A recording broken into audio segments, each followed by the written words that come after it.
Ibu, bapak, saudari, saudara, rekan-rekan muda, dan adik-adik sekalian dimanapun kalian berada, bertemu kembali dengan saya Romo Tino SSCC di dalam catatan pesiarah. Seringkali di dalam lembaran kehidupan kita ingin menunjukkan perbuatan baik kita kepada sesama kita.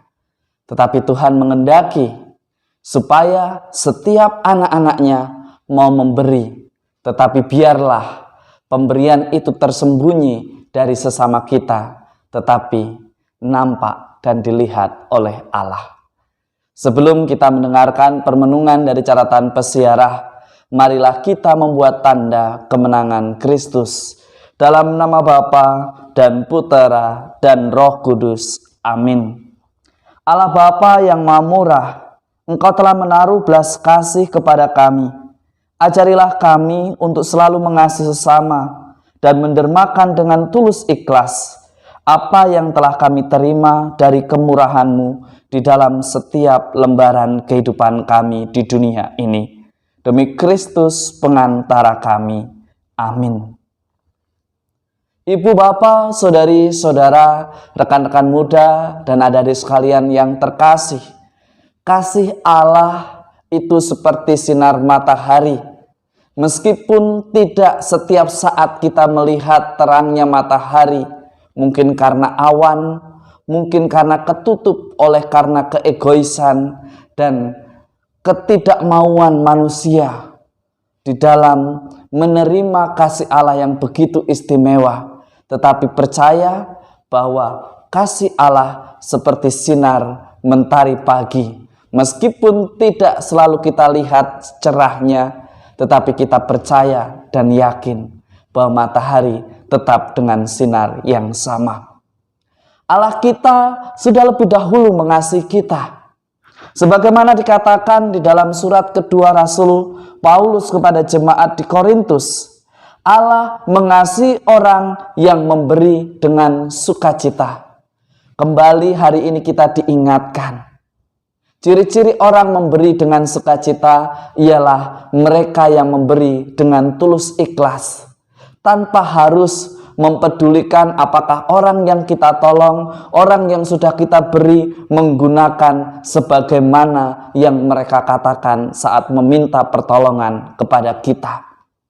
Orang yang ikhlas itu tidak peduli lagi mau digunakan atau tidak. Sebagai orang yang memberi dengan sukacita, ia hanya memastikan bahwa sesamanya masih bisa hidup dan tertolong. Dan jika sesamanya salah, ditunjukkan kesalahannya dan diberikan jalan yang tepat untuknya. Ada hal yang menarik di sini. Barang siapa menabur sedikit, dia akan menuai sedikit pula. Sebaliknya, orang yang menabur banyak akan menuai banyak. Hendaklah masing-masing memberikan menurut kerelaan hatinya, jangan dengan rasa sedih atau terpaksa. Orang yang bersukacita ialah ketika seseorang, Anda, saya, kita semua memberikan waktu, memberikan pertolongan, memberikan materi dengan kerelaan.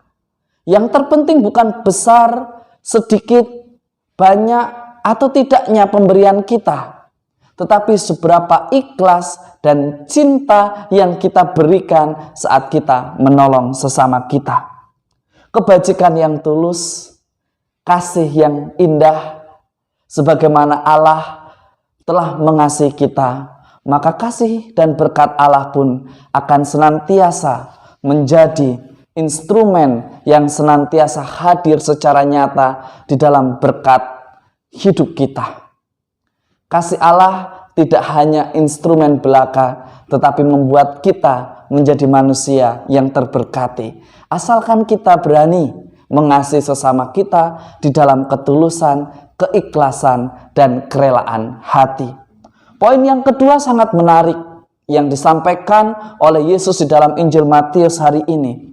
Hati-hatilah Anda, saya, kita semua. Jangan sampai melakukan kewajiban agamamu di depan orang supaya dilihat. Sebab jika demikian, kalian tidak akan memperoleh upah dari Bapamu yang di surga. Jika engkau memberikan sedekah, janganlah engkau mencanangkan hal itu, tetapi biarlah semuanya itu tersembunyi, dan Allah yang melihat kemurnian hati kita.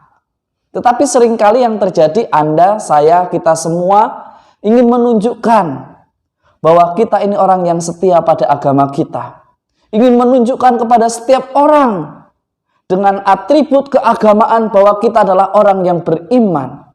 Jangan menjadi munafik. Anda, saya, kita semua, kita tahu bahwa kita adalah anak-anak Allah. Anak-anak Allah bukanlah anak-anak yang sombong, bukanlah anak-anak yang suka pamer. Orang beriman dan yang mengaku diri sebagai anak Allah tidak menggunakan atribut keagamaannya untuk menghakimi orang, untuk menuduh orang, untuk menghukum orang, untuk memuliakan Tuhan. Itulah yang benar. Bukan untuk menghakimi, tetapi untuk memuliakan Tuhan di dalam persiaran hidup kita. Agama bukan untuk menghukum atau mengadili seseorang atau bahkan mengkafirkan orang lain. Agama adalah instrumen supaya iman kita bertumbuh dan berkembang sebagaimana yang Tuhan rencanakan di dalam persiaran hidup kita. Kritik yang begitu pedas, kritik yang begitu tajam, tetapi mungkin Anda, saya, kita semua sudah jatuh hanya hidup karena keagamaan. Kita ditantang untuk belajar menghidupi iman kita, bukan untuk dilihat oleh sesama kita, tetapi supaya berkenan di hadapan Allah, di mana Allah sudah lebih dahulu mengasihi kita dan memanggil kita semua. Mari kita tanggapi panggilan itu dengan kerendahan hati. Tidak perlu berbuat baik terus orang lain tahu apa yang kita lakukan. Biarlah Allah yang melihat kebaikan kita. Semoga berkat Tuhan senantiasa melindungi dan memberkati kita, Bapa, Putera, dan Roh Kudus. Amin. Saudari-saudaraku yang terkasih dalam Yesus Kristus, mari kita buat hidup kita menjadi berkat bagi sesama kita. Tidak harus menunjukkan apa agama kita, tetapi mari kita hidupi nilai-nilai keagamaan kita, nilai-nilai iman kita di dalam kehidupan nyata. Tuhan menghendaki kasih, maka Anda, saya, kita semua diajak untuk mengasihi dengan kerelaan hati dan tulus ikhlas. Jangan takut untuk dibenci, karena Allah senantiasa mengasihi. Selamat beraktivitas, Tuhan memberkati. Amin.